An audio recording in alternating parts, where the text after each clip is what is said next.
SmackDown post-game show. I am sitting in this week for Glenn Rubenstein. I am here every Friday night, but Glenn is not with us, unfortunately. So I am here. Matt Morgan is with us, as he is every week. And in place of Glenn, we have Wrestling Inc.'s own owner and proprietor, Raj Giri, joining us. Welcome to the podcast, Raj. Thanks. Yeah, it's tough staying in on a Friday night for a show like this. But yeah, there you go. A show like this, you can see it in Matt's face. Matt, how you doing, man? Good. I'm sure Glenn was very appreciative of you introducing him on his own show. That was good. That's exactly right. Glenn won't be with us this week, but Raj's dog will also be with us. She is here just for a minute. She is very upset with Baron Corbin's promo. Let me take care of this. Well, let's not beat around the bush. Let's jump right in here. And speaking of Baron Corbin's promo, since we have a dog in the background opening up the segment for us, top of the night, Baron Corbin came out. Chatted. We were in Manchester, England tonight. Michael Cole, welcome to SmackDown. And Baron Corbin's promo here, yeah, you might want to say it smelt a little dog poo-pooey here. He talked about how Roman Reigns is no longer the leader of the locker room for WWE, and he blamed last week's NXT invasion on that. That's not the bad part, Matt. The bad part came after this, whenever he goes on to compare Roman Reigns' gonads to marbles, and then literally makes fun of his dog bark. What did you think about Baron Corbin's opening segment on SmackDown tonight, Matt? I mean, I get it as far as, a heel, a good chicken shit heel at that, would put the blame on somebody else for quote unquote allowing their ship to be attacked, if you will, like that. The heel on the ship would always blame the captain, right? Sure. Even when there's a really good captain. And so the premise behind it, I get. Just the execution was rotten. Some of these lines, let me pull these out here for those of you guys who are watching the show, or maybe you didn't watch it, you're just listening to us right now. He said the big dog's testicles have shrunk into tiny marbles. He said Reigns' bark is starting to sound like a little chihuahua, and that he literally showed a graphic of Reigns' dog from his opener on the screen and had it do a tiny bark. And he laughed about it inside of the ring. Raj, you and I were talking about this before we came on the air. I was not a fan. I agree with Matt. I like the setup here. But I thought this promo was very underwhelming, we'll say. What kind of heel says excrement? Dog excrement, It just, everything just was weak in this promo. I thought this promo sucked. Granted, this week we had that Cody Rhodes promo, which I thought was one of the best babyface promos I've seen this year, if not the best. That Jericho video, I mean, comparing that Jericho video to this, man, it's just night and day. And this isn't an AEW versus WWE thing. It's a promo versus promo thing. And WWE, they need to upgrade and make some of these promos more realistic, because I can't see anyone getting mad. A Roman Reigns fan being mad because Baron Corbin, related him to a small dog. There's a difference of 50 writers versus 0 writers. Right, yeah. And it goes back to the same damn thing. Stop trying to tell people how to be themselves. Instead of you pay them so much money, meaning you pay these WWE superstars so much money. If they can't figure out how to cut their own promos and represent themselves or their persona dialed all the way up, then they should not be WWE superstars making all that kind of money. It's that simple. I don't understand. They're creating a need. They're trying to fulfill a niche, a need, if you will, that is not there. There is no need. Some of those guys need promos somewhat written out for them. Some of them don't. And if they can't do it, then they should not be there. I mean, so Corbin versus Reigns, that's the house show feud going forward. This is your top SmackDown feud. Does this make you want to buy a ticket? And get punched in the face? Exactly. No, it does not. No. Well, I think it's unfortunate because I think Baron Corbin, being King Corbin, this new persona, has worked for him in a way that his previous waiter outfit Corbin did not work. Yeah, dude, he don't need none of this. You can tell he can feel himself in his character. You can see it. Just let him do it. Yeah. And I think, we don't want to compare everything to AEW, right? But it is happening this week. There is a pay-per-view tomorrow night. We'll get to predictions here in a little bit. And I think it's impossible. You take what Chris Jericho did as, a chicken shit hill, but a really good one, right? Take what he did comparing it to this, and it makes this even more underwhelming. But for me, the big disappointment here was last week's SmackDown. We talked about it right here on this podcast, how great that show was, how exciting, interesting, engaging that show was. I think Raw was a step back, but NXT, I thought, brought the fire again this week. And we'll talk about ratings for that here in a little bit. But for me, the disappointing thing was you opened this show up with a disappointing 22 minutes for fans who maybe were jazzed about WWE for a hot minute this week. Mm-hmm. Matt, do you think this tunes people out for next week? Yes. Yeah. Definitely. I think it tunes people out for tonight. I'm sure that people are tuning in. Yeah, exactly. Right? You think they let? Yeah. Yeah, I think so too. I mean, they were setting up I will give them props. They set up a story at the beginning that they were going to pay off in the show. I appreciate that about it. Right? There's a cohesiveness of storytelling there, but I just think it was a lackluster thing to build to. So we go from there. The next segment that happened up on the show tonight was the SmackDown Tag Team Titles match, New Day versus Revival. This was a match that had been advertised for last week. Obviously, we didn't get it with the invasion, with everybody being stuck over in Saudi Arabia, so they brought it back this week. And if you watch the spoilers, you knew ahead of time what was going to happen here. I know, right? But the New Day did capture the tag team titles. Matt, did you like the match? And what do you think this does for the Revival losing these titles here? Nothing, obviously. I don't know why New Day needed them. They're a gimmick. They're such a gimmick. They don't need them. The only reason I could think they have them is to drop them to somebody else. That's about it. That's the best I could come up with. You mean the New Day is a gimmick, not the tag team titles are a gimmick? Right. Yeah, gotcha. But the tag team titles as well are technically a gimmick as well. There's something nowadays that you give somebody for a multitude of different reasons. Some people they give them to you because you're supposed to represent the best. It's not been like that WWE for many, many years that they give somebody an actual tag team title because they're the best tag team. They do it because the tag team needs it and they're on their rise up and they feel this will put them over the edge. So in a way, they are a gimmick. They are a prop to a degree. But let's be clear, though. They're not the best tag team. The OC is the best tag team in the world, according to Saudi Arabia rules. Right. They are. But when you talk about titles, the tag teams that could use that title, I thought that they were fine where they were. Yeah. Raj, people were complaining Kofi Kingston got the short end of the stick a few weeks ago when SmackDown debuted, and now they're giving him a tag team championship. What do you think about the situation? I think it sucks. I mean, it sucks to see basically all that storyline, all that build for Kofi for 8 months, from February to October. It's just gone. He's back to where he was a year ago. I mean, to just completely waste away that storyline. And I know I'm sorry, go ahead, Matt. When they kept keeping the two other guys, Woods and Big E, with him during his championship run, I thought it was obvious that they were going to keep them as a group together unless they turned Big E. And if they didn't turn Big E at Mania, I was like, oh, crap, they're going to bring Kofi back to this stupid three-man group, and he'll never be taken serious again after he loses this title. Yeah. And here they are. And it sucks because you have a built-in storyline with Big E and Kofi, with Kofi getting all the opportunities. Big E's been in the background supporting his friend. There's so much they can do there. Big E really needs to be elevated. He's just on a treadmill right now, running in place. He's got superstar potential. Kofi's already been there. That could be a big feud if done right. Again, if done right.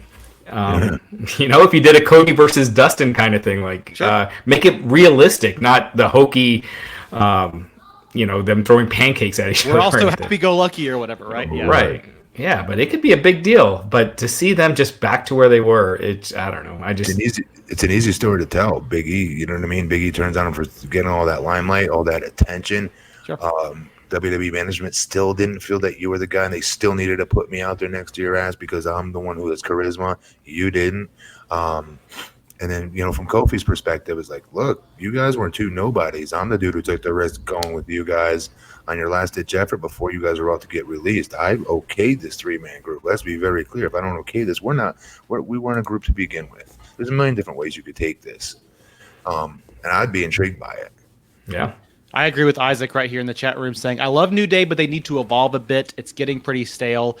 You said it earlier, Matt, giving them the titles again. They're a gimmick team at this point, and they feel good, right? They sell merch, but yeah, we need to move on. Maybe it does set up a feud for WrestleMania season.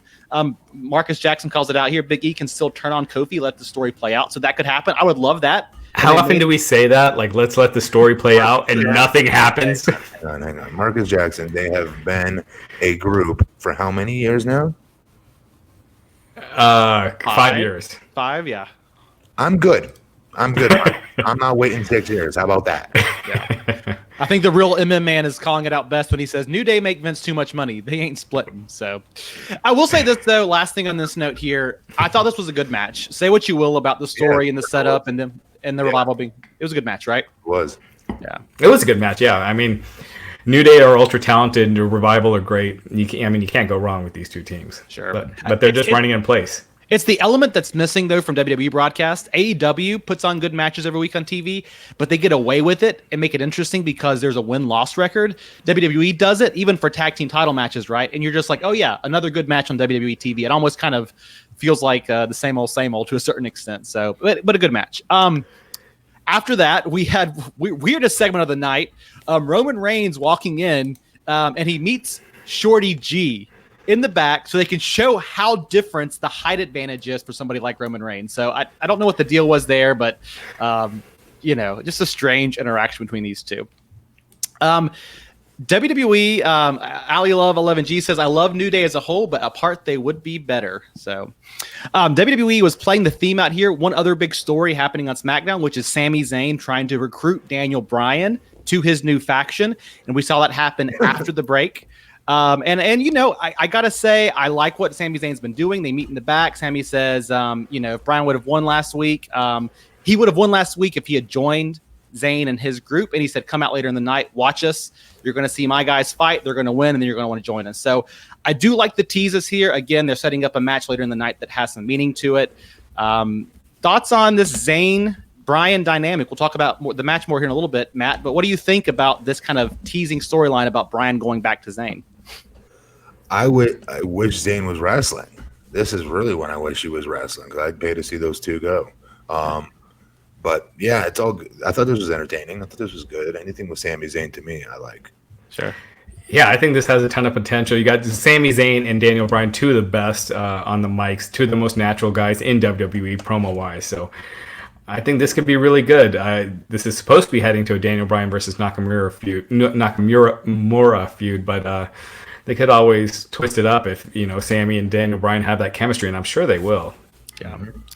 And I like them, setting this up early, coming back to it later, and there's a segment, we'll get to it near the end, that I think pays it off pretty well. So this is the story for SmackDown, though, and again, guys that are super talented getting to talk, and I enjoy that. After that, we got to see Heavy Machinery go out to the ring. I don't know if they announced who their opponents were going to be. I did not hear that on the broadcast, but they were ready for a match, and then out comes NXT UK's own Walter, Marcel Barthel, and Fabian Aichner, and Alexander Wolf, and they destroyed them, right? The name of this group is Imperium, and they just absolutely destroyed Tucker and Otis. The locker room, SmackDown locker room comes out. They don't need their locker room leader, Roman Reigns, apparently, because he was not out there. But everybody else comes out, including the New Day, and they chase Imperium back through the crowd. So we got NXT Invasion happening. Part 2, a little bit different this week because they're in the UK. What'd you think, Matt? Loved it. It shows the global entity that NXT now is. If they're going to do a takeover, no matter what country you're in, you're not safe. If you're in England, we got our British UK's NXTs to come beat your ass. If you're going to be in Ireland, we got guys in Ireland that'll whip your ass. We got everywhere. You know what I mean? I like that. I did not like Imperium running away, though. I wasn't a fan of that. I thought they could have done something. How many times have we seen somebody to jump somebody in the ring, right? A group, a faction, or one-on-one encounters. Do we see somebody that will go backstage and take the stupid forklift and put it against the locker room doors? Nobody could come out and make the save, right? We've seen that like 10,000 times. Yeah. Why can't they do that here and give Imperium their shine and beat the holy hell out of them and just massacre them, and then they go off on their own terms, the air? It's even Steven booking. It's WWE's MO, right? I mean, Raj, you were saying earlier in the week, why did Raw feel so much different than SmackDown did when they both used the NXT Invasion angle? And I think it's because when it's not under the kind of the guys it was last week with Triple H running the show, right? NXT doesn't get to go over kind of clean. They get to come out and attack, but get chased away by the blue brand in that locker room, right? I think that hurts it. What do you think? Well, I think there's, I enjoyed last week's SmackDown a lot. I thought it was the best one in a long time, but I also feel like there's no story yet with why they're invading.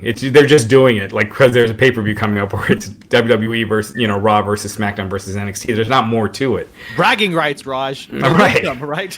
This isn't the NWO. I mean, it's I just wish they would do something between Triple H and Vince where Triple H is really trying to come out from Vince's shadow and show what he can do and give it more teeth, as opposed to just every week the NXT guys come out, attack some random guys, and it leads to a match later in the show. That being said, I was kind of surprised that the Imperium didn't get more of a pop. Being in Manchester, they didn't get much reaction. Walter is from Austria. That's true. I'm trying to think of the rest of them. But they are the rest were on brand too. They're an NXT UK faction, I think. So, I mean, so it just makes me wonder if no one in the UK watches NXT UK. Oh yeah. I think it's because they attacked Tucker and Otis. I think that's what it was. I think you're picking lame-ass opponents for them to come out and run in, and then a bunch of mid-carders come out and chase them off. That doesn't tell me as an audience member anything. Who should I care about in this situation, right? Yeah. We got to see Sasha Banks and Bayley next. They were talking about how last week they were attacked by Shayna Baszler. And Kayla Braxton asked them if that's a sign of things to come. They said no. Baszler's just trying to be relevant, blah, blah, blah. And then Banks and Bayley kind of say, we got some more stuff to say to Baszler, but we'll say it later, and they walk off. What do you guys think about Bayley in her heel mode right now? How is she doing, Matt? I had higher hopes. Yeah. Raj? I like Sasha. Sure. But yeah, Bayley's not doing it for me right now. I mean, she's trying. I see the effort there. But yeah, it's not working for me. Did we already talk about the Ali match? Mm-hmm. Did we kind of skimmed over that? I did want to make the point. Did you guys see that CBS Evening News? The Ali match is next. The Ali match is coming up right Okay, after. Okay, gotcha. Yeah. Okay, this was the little interview segment they did before the Ali match to set up that they're facing, or Bayley's facing Nikki later on. I just thought this was the chance where Bayley got to speak. Yeah. And then I thought, again, like Matt did, kind of lackluster here. But yeah, next up was the match Sami Zayn promised, Shinsuke Nakamura and Cesaro versus Ali and Shorty G, right? I thought this was all in all a really good match. You kind of knew Nakamura and Cesaro were going to win. Daniel Bryan was standing out there at ringside. But I think the unfortunate thing for me here was Ali's the guy who kind of got the short end of the stick after having such high hopes last year, earlier in the year. Raj, what were you going to say? Yeah, it was about, well, not just that. Did you guys see the CBS Evening News piece on Ali earlier this week? Yes. No. So CBS Evening News, they get 5 million viewers a night, whatever it is. It's something around 5 million. They do this outstanding piece on Ali. It's like makes him look like this inspirational, just down to earth superstar. I mean, it was a really good piece, and I definitely, you guys should definitely check it out if you haven't seen it. So it's kind of a big deal. You never see, the major news networks on their evening news broadcast doing a piece on a wrestler. Do this piece on Ali, and then tonight, and then his next show, they just beat him. This is the perfect example of WWE not knowing how to let wrestlers get momentum or not wanting wrestlers to get momentum. They should have shown clips from that CBS piece. They should have had Ali come out. Some heel comes out, like a Drew Gulak or someone that just says, "Hey, you didn't deserve to be on that piece. I should have been on that piece," or whatever. And Ali gets a win and showcase match. And, just get him some momentum. It makes him look like a big deal coming off that news piece. But instead, he's just pinned in this tag match like he's just another guy. Yeah. Why do you think that is, Matt? Why are we not higher on Ali and Shorty G? If you've been in WWE, what is that's holding him back right now? We don't know. Is it WWE that just doesn't believe in him at the moment? Do they? I would guess that they would try to use as their argument that we already have things set in motion. But we know that's not true. I have no answer for that. There's no excuse as to why they would not do that. They do work hard to get these guys that kind of press. The Evening News didn't go pick him. WWE PR team, their job is to go shop stories around like that around to everybody until somebody bites, which the Evening News did. they do that with everything. That's the PR department's job. So what I don't get is if WWE is spending money on the department to go around and do this. For me, if I still worked there, they would go shop around to everything and anything that has to do with attention deficit disorder or addiction recovery. For me, if it was me, my outside interests, right? And they would do everything they could to get me PR on that, is what they would do. Same, so here they go with Ali. They would spend money on this department to go out and get people PR. They get them the PR. The whole goal is to get the guy over. So here's your chance to get the guy over. This is the most simplest thing possible by throw it up on the screen and then give the guy a highlight match. It's not brain surgery. So the only thing I can think of is somebody, I don't want to say it because I don't know if this is true, but the only thing I can think of is somebody like specifically went against that formula. It's simple. Yeah, I mean, it is strange. I think to Raj's point here, you had the perfect opportunity by doing the CBS story. You come out there, you have mainstream appeal, right? AEW has found some ways to kind of seep into the mainstream. TNT the other night. Right. Yeah. They were on NBA, my recap show I watch. Yeah. Oh yeah, they were. And Jericho, yeah, right. Jericho's on there, and also, but I just mean in general, just like the public has talked about some of the things they're doing to promote people with different backgrounds and diversity, and WWE is a perfect chance to do that, and yet they don't. It's strange. I think you're right. They'll say we had these things in motion, but they rip up the scripts every other week. So how can things be in motion if you're ripping up scripts? There was one really cool spot in this match. I just thought it was really badass, which was Nakamura was going for let's see here, where he was going for his finisher, and when he went for the Kinshasa, as soon as he went for it, Ali gave him a sweet chin music. Basically, it was just a really cool spot. I thought that was a well done. Yeah, it was a really neat spot. So Ali's great. I love Ali. Yeah, wish they'd do more with him, but. At least try. This was a perfect week to get some momentum on him. But right. Hey, Michael, I'm hearing a little feedback. Do you mind moving away from your mic a little bit? Yeah. Sorry, I get all into my reading the notes, and so yeah, let me get back here. All right. No, I don't think. Do you guys not hear that? You hear anything, Matt? No. Maybe it's something on my end. All right, never mind. All right. If you hear something, give it up in the chat room so we'll know. Next up, we had Nikki Cross, Sasha Banks. But kicking it off right here, Sasha Banks' new theme music is awesome. Is freaking awesome. I loved it. Loved everything about it. I know Bayley got it because she's a heel. Sasha Banks here got it as well. They gave these two some time to work. Matt, what'd you think about this match? Nikki Cross, Sasha Banks went at it for, I think, a good 10 minutes or so. I mean, I think it went through at least one commercial break. How'd you feel Nikki Cross looked here? She did take the loss. She gave it up for a tap out here, but I thought a good match overall. It is. I mean, I guess Sasha and Bayley are not to be taken as serious as I thought they were supposed to be taken when Sasha came back from her injury. Because I don't know. I don't know what to make of it because the ship has sailed as far as lighting them up with gasoline, if you will, and pouring on more heat to what should be very well developed heels by now, very over heels as well, and they're not. We had Bayley on commentary here. You talked to her earlier about how she's not really coming across as a heel or as a great heel yet. She was on commentary really trying to I don't know what she was trying to do, but Raj, how do you think Bayley was on commentary tonight? Or do you hate her yet is what I should ask. I feel bad for her because I could tell she's trying. It's just not clicking. Sure. She's just such a natural babyface. WWE didn't, she would be getting steam, and then they beat her in her hometown like nothing. Like remember that kendo match with Alexa Bliss, and she just whipped her ass like it was nothing.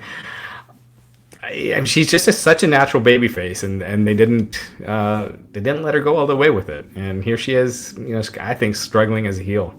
And she's the face of the SmackDown Women's Division right now. There was a moment when she was on commentary. She was complaining about her headset, and then she was complaining about the fans. But it just feels very forced. And I just remember that first night when she turned, how exciting that was and how intense she was. And I almost wish they wouldn't let her speak so much. I think she should just be a little more badass. I mean, the whole thing was she was always so happy-go-lucky. I want to be in front of the fans. Just let her do bad stuff now. That's what I would do. Really, Sasha should be in that role. She just exudes that confidence, that heelness. She doesn't seem like she's acting. She's just natural at it. Yeah. I just don't know who a top babyface right now is on SmackDown that would challenge her. Like that would make an intriguing feud. Well, they've been trying to build up Nikki Cross. I think Nikki Cross has been doing a fine job with what she's been given, but I also think she's played kind of the lackey to Alexa Bliss for so long, and she's just kind of filling a spot in this feud that I don't think she's been able to shine on her own enough yet. It could be Alexa. She's out right now with the shoulder injury, but she's supposed to be back soon, so when she comes back, she could be that top babyface. Could be. The exciting about this match was after the end of the match, Bayley does a run-in, talk about how she's going to beat up Nikki Cross again. And again, just like last week, out of nowhere, we get an attack by Shayna Baszler. And this attack, very short. Shayna Baszler, much like the guys earlier in the night, she retreated through the crowd. I don't know that this adds anything. Maybe there's a little bit more animosity, personalness. But see, what I want to see right now is I want to see Baszler and, the Raw women. I want to see her taking on somebody else, and I think that her coming out here just beating up Bayley again really didn't do it for me. It just seemed like a repeat. Sure, exactly. I almost felt like if you had copied and pasted last week's script to this week's script, that was the one thing they had planned on doing last week on SmackDown before they changed up everything, and they just kept it in for the copy paste. The interesting run-in that did happen though, which right after this, we had a backstage segment again, Zayn saying, look, Daniel Bryan, don't you hate the yes movement? We convinced you tonight we are winners. Look at us. You leave the yes movement behind. And then the lights flickered. And out of nowhere, the Fiend attacks and he takes out. Sami Zayn turns around and runs away in a great little bit. But yeah, the Fiend takes out Daniel Bryan with his red light ambiance and everything else. Matt, you've been worried about the Fiend as a champion and what he would do. Not the Fiend as a character. You've been a big part of him, but how can the Fiend work as a champion? Did this segment work for you to help him get closer to being in a feud with potentially Daniel Bryan, it looks like? Yeah, definitely. But I don't know. There's certain things I just don't buy. I don't think the Fiend's walk around with that damn title anywhere. I don't know. We didn't see him with it. I mean, it was just the Fiend attacking. We have seen Bray Wyatt earlier in the week. He debuted his new championship, which is really just new plates. Debuted his new championship earlier in the week. So Bray Wyatt has it, but not the Fiend. Raj, do you think Bray Wyatt as a champion versus the Fiend as a monster works, or how are you feeling about this? It kind of seems like WWE doesn't know what to do yet. This is the second SmackDown since he won the title. Granted, the first one, they were stranded in Saudi Arabia, but he was just kind of thrown out there. Daniel Bryan's supposed to be feuding with Nakamura, so that's not supposed to be the feud with Bray Wyatt. Actually, at house shows, he's going to be facing The Miz, it is what it is. I don't know. I think to Matt's point, what he was saying before, it just seems like by putting the title on him, they kind of booked themselves into a corner. Just seems too soon. They should have just let him squash some other people, and then go with him where you will. But I don't know. Where do you go with him right now? Who do you go with him on SmackDown with? I mean, it seems like maybe they're teasing Daniel Bryan here, but Bryan's supposed to be with Nakamura, but we'll see. Yeah, that's the advertised match going, for the next couple months. It kind of makes Bryan look like a chump though if he doesn't retaliate at this point, doesn't it? So maybe that's where Zayn gets involved. Yeah, it's going to be interesting to see, but lots of possibilities. And Daniel Bryan just lost to Adam Cole last week. Are we supposed to believe that he's going to beat the Fiend right now? If you're using logic, the Fiend kicked out 67 curb stomps. So. That's exactly right. Well, nobody should be able to beat the Fiend, and I guess they've announced that Brock Lesnar, Rey Mysterio is going to happen at Survivor Series, but we don't have a match for the Fiend yet, is my understanding. So. Mm-hmm. After this, we got what I think was a very strange segment again. Tyson Fury flew all the way to Manchester. No, he's from England. Well, okay. Does he live in Manchester though? He might. I thought he was, for some reason, I thought he was residing somewhere else. So I could be wrong about that. Maybe it makes sense there. I thought he lived somewhere else. So anyway, but they did a segment where Tyson Fury comes out and talks about how excited he was to beat Braun Strowman, and then calls out Braun Strowman. Monster Among Men comes out, and they tease a moment, but then they shake hands because we're all such good friends. And they say, hey, man, we should be a tag team now. Let's let bygones be bygones. And who shows up but the B team to get a beat down? Tyson Fury, Braun Strowman. Matt, is that a team you want to see? Hell no. This was a terrible segment. This made Braun look terribly right. Horrible. His cheesy smile didn't work for you? I hated the entire segment. It buried him. He got knocked out last week, and he's all freaking happy-go-lucky and smiles and hugs and freaking handshakes. No, you're not. You're the monster among men. You would have gutted that guy, and that's what that character would do. And I mean, good Lord, this is where they've got to get away from listening to the script writers. You're gonna get 4 of these, and it was so terrible. That was so terrible. Like I wanted to throw my remote through the goddamn darn TV. It was that terrible. I'll tell you censored yourself after you had already cussed. That was so good. I was so uncomfortable. Real quick, so Tyson Fury, Manchester is his hometown, so it was just calling him over. It is. That's my bad. So Matt, I thought this was a genius observation. Someone said that they're turning Braun Strowman into the Big Show.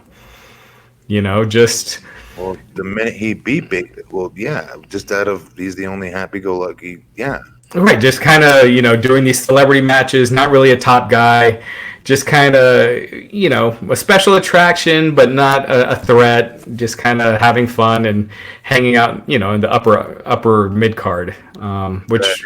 That is what a special attraction is, though, unless they're a heel, unless they're The Undertaker. But that's how Giants are booked. That's how Andre was booked. Right. But Braun could easily be more than that. He already was, fans already buy him as more than that. So why delegate him to that role when he can be a main eventer when they have so few right now? I agree. Especially whenever you have somebody like The Fiend on that brand who could be a special attraction, right? And you could have put the championship on Braun Strowman at some point. He's never been a world champion. Dude has been hella close, never been a world champion. I don't know why you want to treat him like this. I'm sure they're going to go to that soon enough. Just from the lack of people on SmackDown for Bray to feud with. I'm sure they're going to go with Bray and Braun at some point. Yeah. Mm-hmm. I wonder if they'll do some kind of weird. I mean, maybe it's not with Braun, but they'll do some kind of weird. You remember when the Undertaker got burned alive in the casket at Royal Rumble in 1998, I think it was, and he was off TV for a few months until he came back to feud with Kane, I think it was, for WrestleMania that year. That's the way you could kind of write off the Fiend without making him lose, and maybe the title just gets relinquished. I don't think you want to write off the Fiend right now. He's way too hot. I bet in a few months, whenever they realize they don't have anything else to do with them, when he squashes everybody else in the roster, right? We had Carmella and Dana Brooke versus Mandy Rose and Sonya Deville, and they were fighting for what Corey Graves said was a huge opportunity. I forgot the exact wording here, but he put it over like it was a championship match at WrestleMania, and that is to be on the SmackDown Women's team at Survivor Series.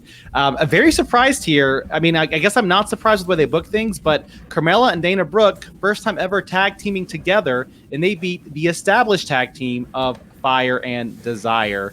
Matt, what did you think about that? I don't know who Fire and Desire have heat with, that they're not being featured more. Fire and Desire have heat with. I see what you did there. Raj, how do you feel about this victory, Carmella and Dana Brooke? Yeah, it was there. I mean, it was nothing. I already forgot about it. They could do so much more with Carmella. You talked about women's division here. Carmella was great. They just kind of written her off to be a side character for so long, and I kind of hate that. She brings personality. Matt always talks about bringing that big personality, and Carmella, I think, does it. I don't know why they relegate her to this. All 4 of them have something special about them. It's just bringing that out in a storyline. Yeah.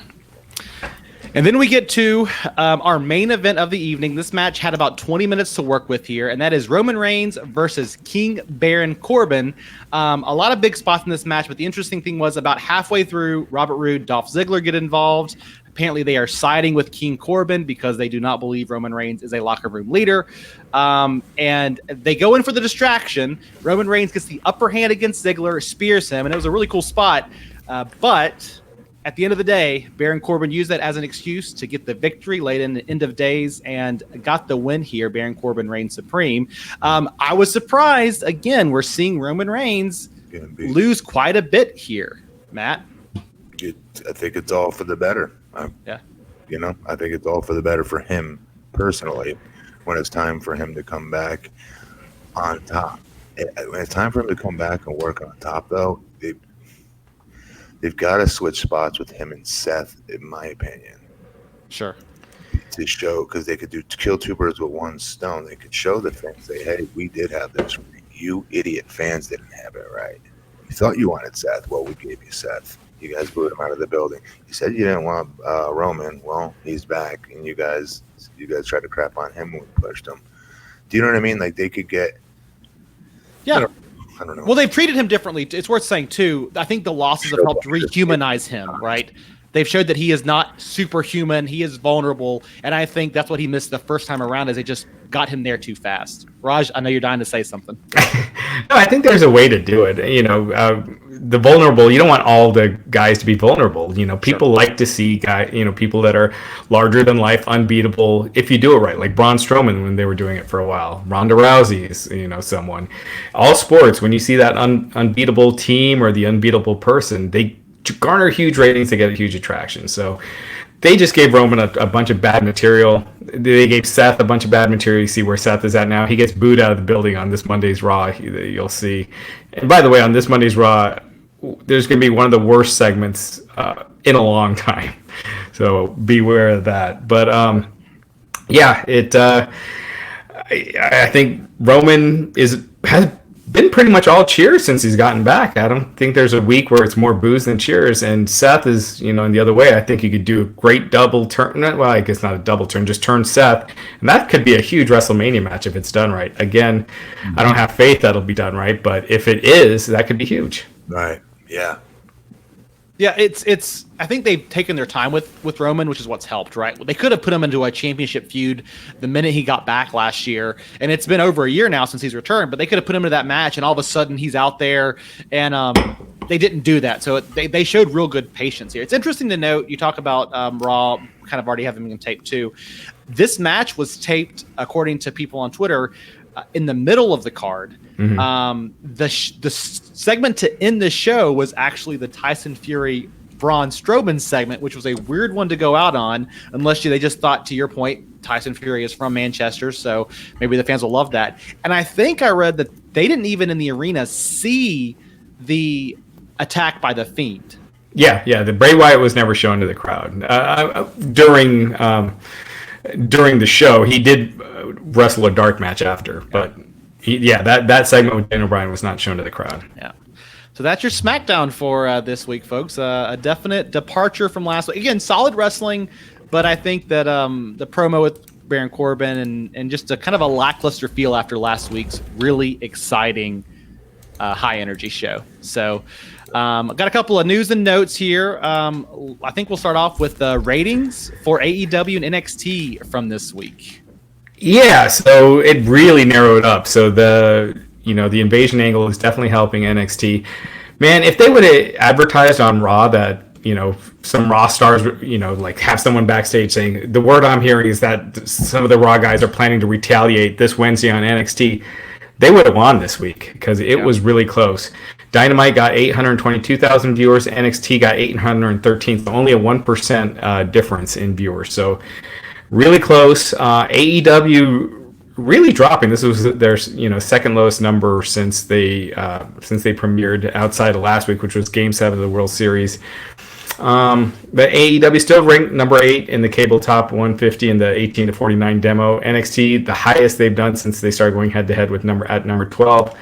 So for NXT it's some momentum, a movement in the right direction. AEW kind of dipping a bit. But again, we're coming off the invasion angle. We'll see where it goes from here. But it was definitely a good week for NXT. Yeah. Well, that's good. I'm glad they got the rebound. It was a good show this week too. So hopefully that'll carry over. Cheated. They freaking cheated. They cheated. AEW can go on Monday Night Raw, get all their stars seen by a brand new households of fans at home watching, as well as fans in the arena that's never seen these people before. They come in and kick the crap out of the stars that we watch every single Monday night. Who the hell are these guys? I'm going to tune in. Where can I tune in? Oh, they're on TNT? I guarantee you AEW would have a bigger spike using that same thing. They cheated. But they could have done this a month ago. They didn't do it. I mean, like I think actually they fumbled too long to get here. I want to see them head to head. I think NXT on its own is plenty damn good enough to do it. Yeah. To me, it's better than Raw and SmackDown. I think they make SmackDown cool. They made Raw cool, not vice versa. But Raw and SmackDown do have a bigger audience that are watching it, though. So I'm just saying right now, imagine when I was in TNA and we as a company had an opportunity to show up on freaking SmackDown, and I powerbomb Big Show to a table. No one's ever seen me before. Who the frick is this monster? I'm going to tune in and watch whatever channel the hell he's on, and they come to Spike and now watch TNA the following week. That's a very big advantage to have as a show. So to your point, they cheated, but they still won. Yeah, I mean, the one thing, AEW had been beating NXT in that 18-49 demo by like 100% or more most weeks. This week it was only a 14% difference. Matt, to your point, I think all's fair in love and war. I'm surprised this didn't happen after the first week when they first lost. But we'll see. This is supposed to be going to the Survivor Series, but if that makes a difference, and it gets NXT in the lead. Good enough on its own to be able to beat AEW when it's time, I think. It's been falling every week by a lot. And I don't think, it's not, NXT fell for a number of weeks too until this spike happened, right? So let's call that out. So that's what I mean. NXT has been falling by a lot until this week. Yeah. And AEW, from what I heard, like their ratings are still in a margin that TNT is quite happy with what they're doing. AEW's ratings have been sliding. It seems like the novelty is kind of worn off of AEW. They're still putting out a hell of a product, but kind of that newness is not there anymore. So I think it's going to be interesting moving forward because next week I would think AEW will get a spike because of the pay-per-view this weekend, and it actually being on a pay-per-view and fans aren't going to want to pay $50. This is where the WCW did an amazing job, actually. They had the newness, if you guys really remember, and I do really remember it, when they first came on the when Nitro first came out. If you remember, they immediately started doing a surprise gimmick. They started having new stars show up on the show. If AEW, if they continue to drop like that, they have to do that. They've got the money. I don't care if you ever use the talent again. Get talent on the air that show some sort of surprise versus me standing at Brandon freaking Cutler. Yeah, and that's the only thing is that WWE has locked all these guys up. Yeah, I mean, they've locked up Mike Kanellis. So, it's like, who do you get the surprises from? I don't know. They have something in that regard. Yeah, I mean, they could throw money at maybe like a Batista who said he's retired. Obviously, CM Punk, I think if he wanted to do it, he'd be there by now. There's just not that many guys out there on the... Kind of shot at Randy Orton, it sounded like at one point, but he re-signed with WWE. Because for AEW to continue to do what they're doing, which is it's a great show, I think. But as far as ratings go, I think they'll continue to move down a little bit. Not much. But they need to be... Their network needs to be okay with them to get over those growing pains to establish itself. To be consistent. They're new. So right now everything we know about them is a new car smell. New, you know what I mean? It's a new car smell. So now that it's kind of bloomed at this point, right? Mm-hmm. Then it's about the stories then moving forward. And they do have some really good stories, but then they also still have the guys that are throwing out the damn ring that nobody cares about. Yeah. That most fans I would imagine look at and go, I could kick that dude's ass. And this is where that reality is kind of sitting in, because you had AEW doing all these sellouts up until this point, right? And outside of the Fyter Fest and Fight for the Fallen, but all their pay-per-views selling out quickly. The first 4 TV tapings sold out quickly. Now they're not. There's still tickets available for Saturday's pay-per-view. So now they're gonna they got the hardcore audience. Now they're gonna have to figure out a way to bring in the mainstream audience and get more casual viewers. And to do that, some of the guys that they're featuring are just not guys that I think a non-wrestling fan would look at and be like, oh, that guy looks like a badass. I want to watch him. With the women's division, for example, I said this last week, that's where they're making a major mistake. They're featuring the wrong women on that show. Penelope Ford is a freaking star waiting to happen. Kong, we already know. There's all these other studs they should be using. They have them. They do have it. The argument was made to me that the women's division's, shit versus WWE's. It's like, no, it's actually, they do have a good women's division. They're just featuring the wrong ones. They're also doing some weird things too with some of the talent, like Kenny. It's like Kenny. I said Kenny Omega is damn near booking the women's division. And is he's very tight with Riho, and Riho does get a nice response, compared to a lot of those other women that were on that tag match that was on Dynamite this past week. But I agree. Like I heard you guys talking, and I agree that tag match. I was just like, I do not care at all about this match. You talk about even the opening match this week on AEW Dynamite was a great match between Pac and Trent Beretta, and I actually think it did a lot for Trent Beretta, right? I think Trent Beretta looked great. People know Pac, but maybe not as many people know him as a singles wrestler, Trent Beretta. And then they brought out Orange Cassidy, and I got nothing against Orange Cassidy, but the way they used him, to me, undermined what they were doing in that match. And so I also think they're still struggling, like they did with the Librarians gimmick for a while, with bringing in some of these kind of fringe YouTube funny things that appeal to a certain audience that does not play with a wider wrestling audience. That's Yeah, they need to learn how to create some of their own stars. Right now, everyone is using their indie gimmicks. The ones that they've tried are the Dark Order, the Librarian. Those didn't work. And right now, the people that come across as the biggest stars, Cody, granted, people know him from WWE, but he's a completely different Cody now.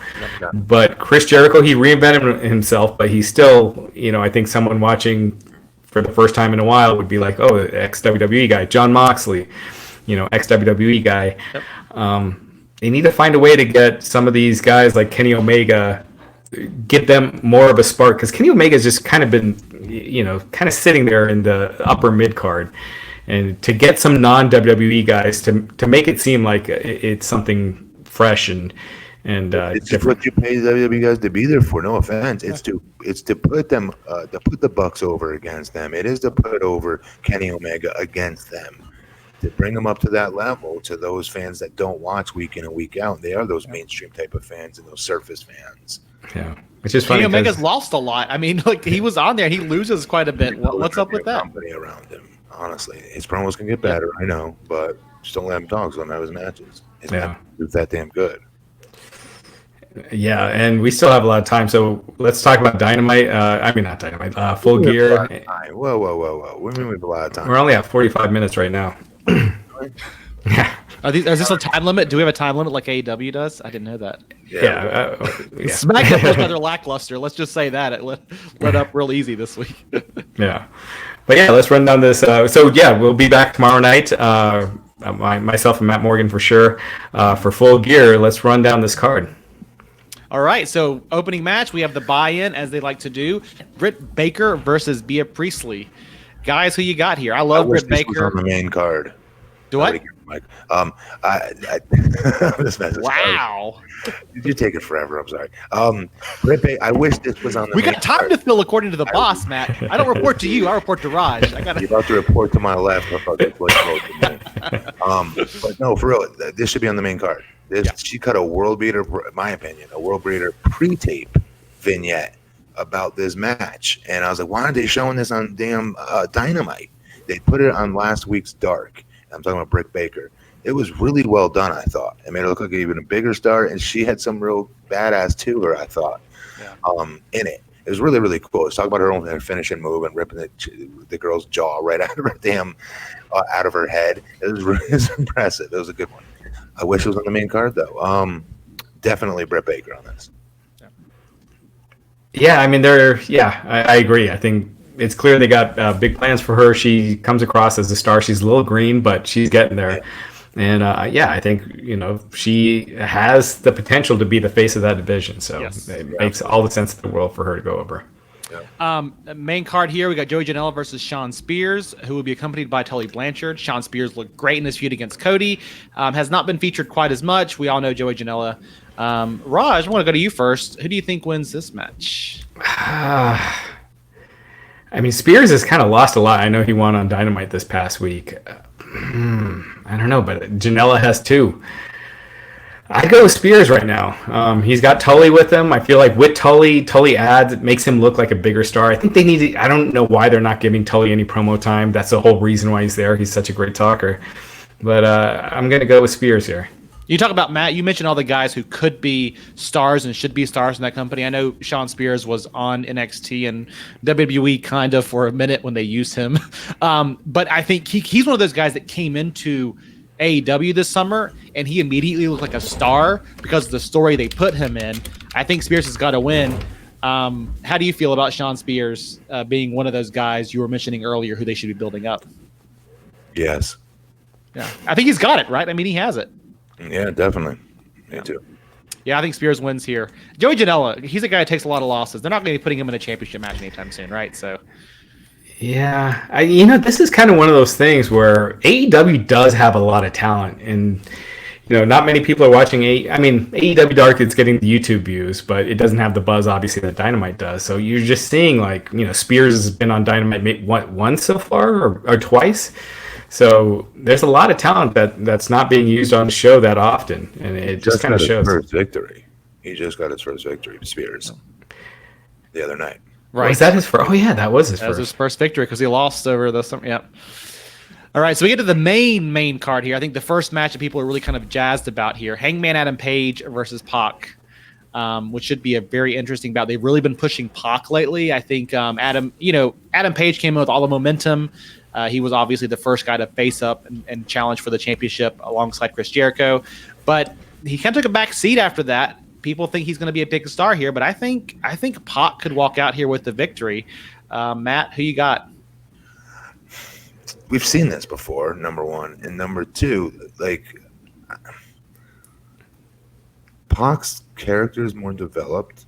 Mm-hmm. And this to me is they did this to set up an Adam Page win, in my opinion. The problem with the Adam Page win is that his character is just not developed. And I watch all the BTE episodes as well, so I watch all the crap that comes along with everything that this company does, and he still doesn't have this character. I don't get what the hell it is at all. You talking about Page? Yeah, I don't understand what. He's a cowboy. He's a good guy. I get that, and I like some of his promos that he says. But with him being not where were you? How come you didn't help us when we got jumped? That crap. I don't understand what the hell any of that is. Yeah. So I don't know. I think they'd be having the wrong guy win at this point. I love Adam Page, but Pac needs to go on and continue to be unbeatable. I think you need Pac to win too. I don't know. I almost think we'll get to it later. But if Cody's winning, later in the show, which I don't think he should, but they kind of booked themselves into a corner, right? Then Pac seems like a logical contender. Pac just beat Kenny Omega. He's looked like a beast. He doesn't seem like he's acting when you watch him. He doesn't seem like he's playing a character. He seems like a total prick. He's awesome.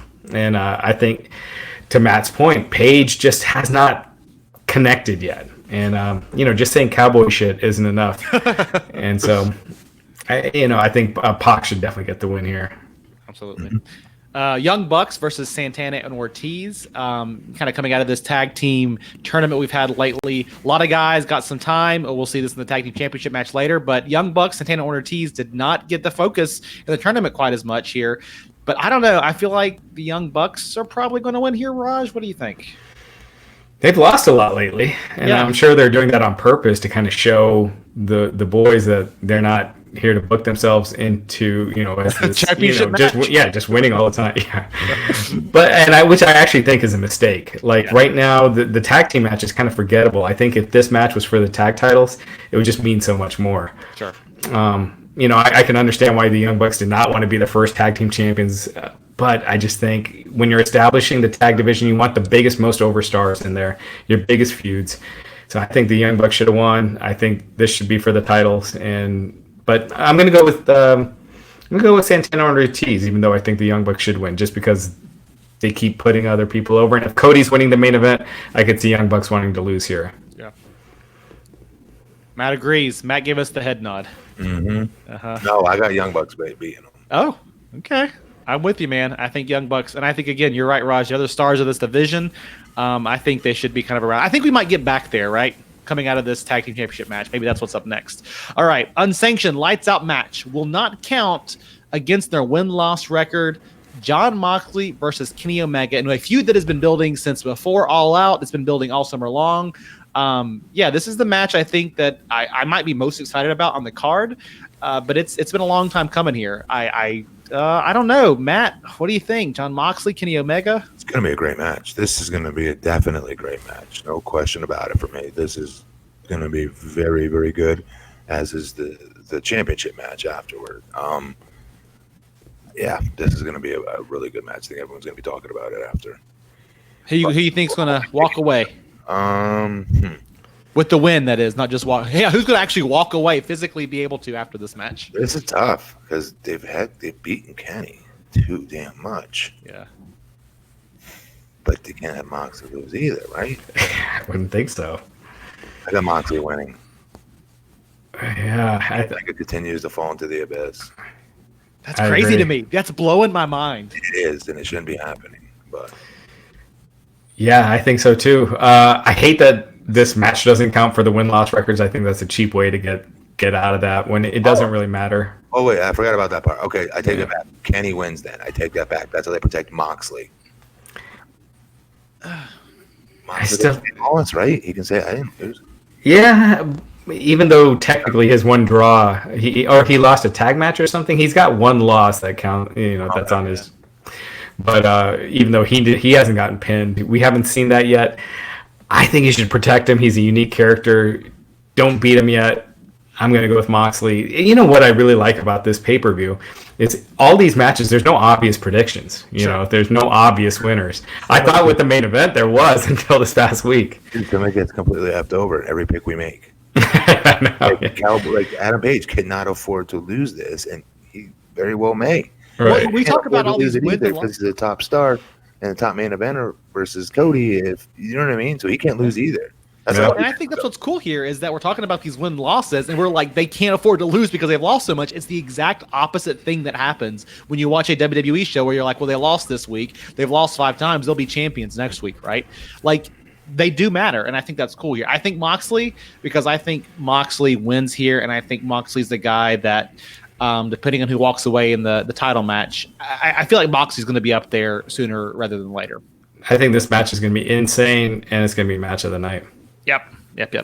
AEW World Tag Team Championship, SCU versus Lucha Bros versus Private Party. Raj, you were talking about Tag Team Championship earlier. Does SCU retain? I think so. I think it's too soon. They just won it. Again, this is what I was saying. This feels like a pre-show match almost to me. And I like SCU, but these tag teams, the other tag teams just aren't developed enough. So, you don't like Private Party? I like them, but I just don't think they're there yet as stars. But I definitely like them.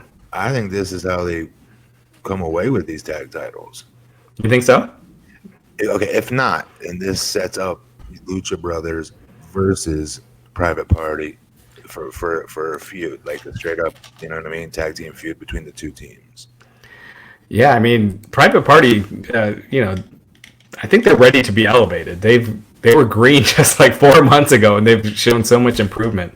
And the Lucha Brothers can do it. Some win against them could definitely do that. Yeah, I disagree there, Raj. I think they have improved a lot, so I totally agree with that piece. But I also think that you look at these other teams here. We talk about SCU, we talk about Lucha Bros, we talk about Young Bucks. Those to me are still those are more main event teams than Private Party is. So I don't think they can win here, and I don't think they're quite ready to be champions. I think they are just right below that. I think you give them till early to middle next year, and they'll have their moment.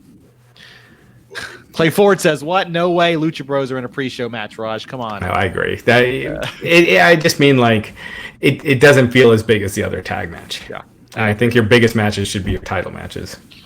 AEW Women's World Championship. We have Rio versus Emi Sakura. Who do you think is going to win? I don't care at all. Matt does not care. Raj, that leaves it up to you, man. Rio wins, right? Rio wins. But yeah, I agree. This is another one. I mean, does anyone care? I mean, Emi Sakura is very talented, but they haven't really built her up. She's gotten a couple wins, but I don't know. It's Yeah, there. I think Rhea wins. All right, here we are, AEW World Championship, the main event, the thing that everybody's been talking about. Cody Rhodes promo this week, incredible. Chris Jericho's video package was also amazing for very different reasons. Yeah, these guys have been bringing it, and I love the unique way they've been telling the story.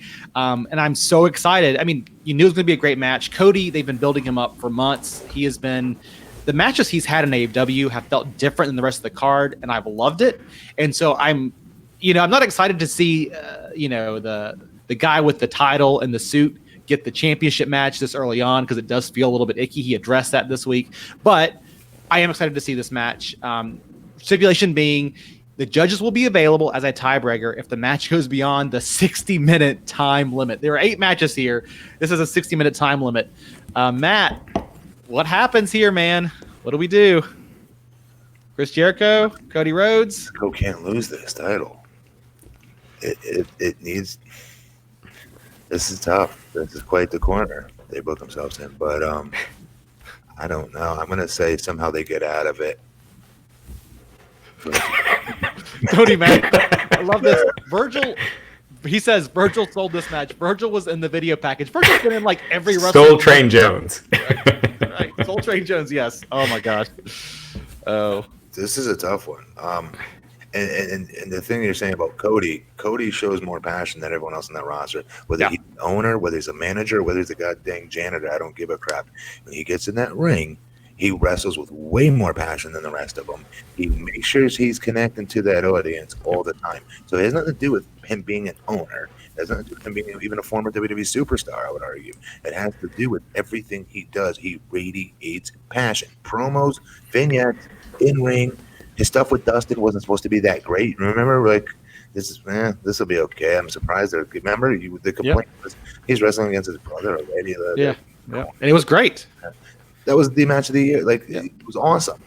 Again, everything he touches has passion behind it and sucks everybody in. So, Suit, again, owner, whatever the hell you call it, VP, whatever the hell he is, I don't think it has anything to do with it. I just think he's working on a level that with a ton of confidence that other wrestlers just don't have. Yeah, I mean, you're right. I say that about him wearing the suit, but he has earned this spot through what he's done in AEW so far. 100% agree. Raj, your thoughts on this match? Who wins? How do you feel about it? I just think Jericho is so hot right now. He's so great. I mean, I tweeted this earlier this week. I honestly think that Jericho is the most entertaining heel world champion since The Rock. I mean, can you think of anyone else? Wow. Entertaining. Statement. That's since The Rock. I think I gotta give some thought, Raj. Yes, 20 years. Not one. I couldn't. I was like racking my brain trying to think. Like, not Triple H. Triple H wasn't as a heel. Was just. CM Punk had his moments, especially when he was doing straight edge society stuff. CM Punk was good.